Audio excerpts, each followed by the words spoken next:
Esse documento aqui, que eu tenho em mãos, né, impresso, representa o início da fase mais violenta da história da Colômbia. Los extraditáveis é o assunto desse vídeo. Esse documento foi um manifesto dividido aí em 7 cláusulas, né, 7 tópicos aqui, que foi escrito por Los extraditáveis ao povo da Colômbia. Não foi para políticos nem nada, então foi ao povo da Colômbia. Eles queriam criar uma conexão aí com o povo da Colômbia para que os colombianos apoiassem eles nessa luta contra a extradição. Então já começa aqui com o título Los extraditáveis, preferimos uma tumba em Colômbia ou calabouço nos Estados Unidos, uma frase que se tornou aí um clássico, né, por essa luta da extradição.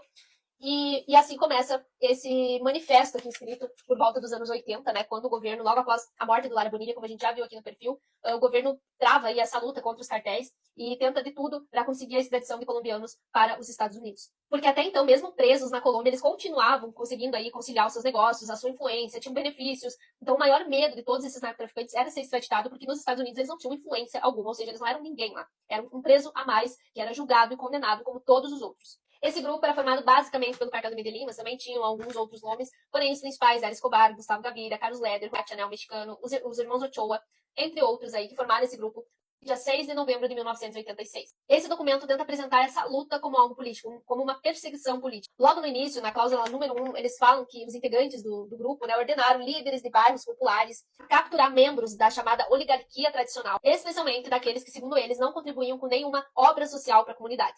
No segundo tópico, eles falam que os fundos obtidos como fruto dessas ações serão utilizados em 50% para financiar essa guerra aí contra a política e os outros 50% será dado aí para a construção de moradias para a comunidade. Esse manifesto também afirma que essa decisão era uma resposta para uma perseguição à família e às suas organizações. Diz também que durante anos eles pediram a paz e receberam como resposta a repressão e a extradição. No quinto tópico, eles falam que seguem dispostos ao diálogo, mas também eles afirmam que não vão baixar a bandeira por essa luta, que é contra um governo que eles classificam como pró-imperial. E o texto termina com uma frase simples que fala que lutamos por nossa família, nossa liberdade, nossa vida e nossos direitos de nacionalidade e de pátria. E assinado, então, Los Extraditables. Mas apesar do discurso político, a realidade era bem outra. Los Extraditables ficaram conhecidos pela sua extrema violência, pela onda de sequestros, por atentados e por inúmeras ameaças que passaram a ser usadas aí como forma de tentar impedir a extradição. Esse documento marcou o momento em que o narcotráfico deixou de agir apenas como uma organização criminosa e passou a atuar também como um movimento de pressão política.